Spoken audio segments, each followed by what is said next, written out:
किस प्रकार से आंख की स्थिति है आप देख सकते हैं। देख लीजिए इनके आंखों में जो चोट है वो आप समझ सकते हैं। बड़ा एसटीओ हरामीपन, पहला थप्पड़ एसटीओ ही मारा हूँ। अभी मैं हॉस्पिटल से ही आ रहा हूँ फर्स्ट एड लेकर। आंख के बारे में क्या बताया गया? आँख के बारे में यह है कि डॉक्टर को यह कहना है कि कल जाके अपने आँख के डॉक्टर से दिखाइए, कुछ भी हो सकता है। देख सकते हैं इनको भी मार लगी है। जो मार लगने के बाद जो स्थिति है आप देख सकते हैं। आंख इनका किस प्रकार से फूटा हुआ है और आंख के बगल में भी चोट है काफ़ी है, और किस प्रकार से इनके साथ मारपीट हुई है ये जानकारी लेना चाहते हैं। क्या नाम है आपका?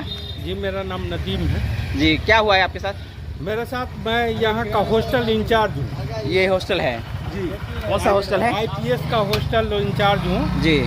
मैं हॉस्टल के पास ही खड़ा हुआ था जी। कि अचानक भगदड़ में आए और मुझे मारा गया।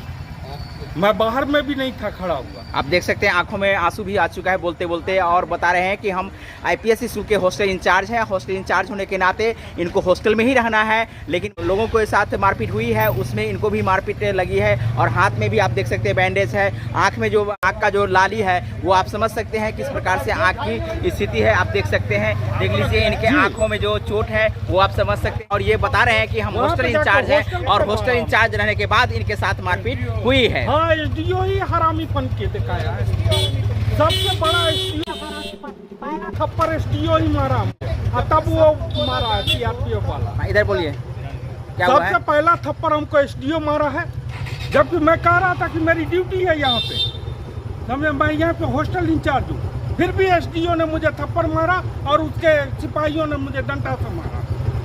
इलाज करवाएं कि नहीं अभी? अभी मैं हॉस्पिटल से ही आ रहा हूँ फर्स्ट एड लेकर। आँख के बारे में क्या बताया गया? आँख के बारे में यह है कि डॉक्टर को यह कहना है कि कल जाके अपने आँख के डॉक्टर से दिखाइए, कुछ भी हो सकता है। तो आप देख लीजिए किस प्रकार से इनको चोट लगी है, इनके साथ मारपीट हुई है। देख लीजिए हाथों में जो स्टिच है वो भी आप देख लीजिए। अभी हॉस्पिटल से आ ही रहे हैं और इनके साथ मारपीट। यहाँ आज मधुबनी के राज्यसभा सांसद फैयाज अहमद जी के घर पे जो छापा चली थी, और फैयाज अहमद जी के जो स्कूल है IPS, उस IPS स्कूल के हॉस्टल इंचार्ज है। और इन हॉस्टल इंचार्ज होने के नाते इन्हें हॉस्टल में रहना था और हॉस्टल में थे जब मूवमेंट बनी थी, जब मारपीट का लाठीचार्ज करने का जो नौबत आई थी। बहुत सारे लोग इसके हॉस्टल के अंदर चले गए थे, और जो उनके निकालने के क्रम में मारपीट जब लाठीचार्ज की गई थी उस समय इनके साथ भी जो मारपीट हुई है उसमें इनके साथ जो मारपीट हुई है उसका ये सीधा सीधा आप देख सकते हैं किस प्रकार से इनके साथ मारपीट हुई है। और आप समझ गए होंगे कि जो मारपीट आज यहाँ हुई है, जो लाठीचार्ज की गई है,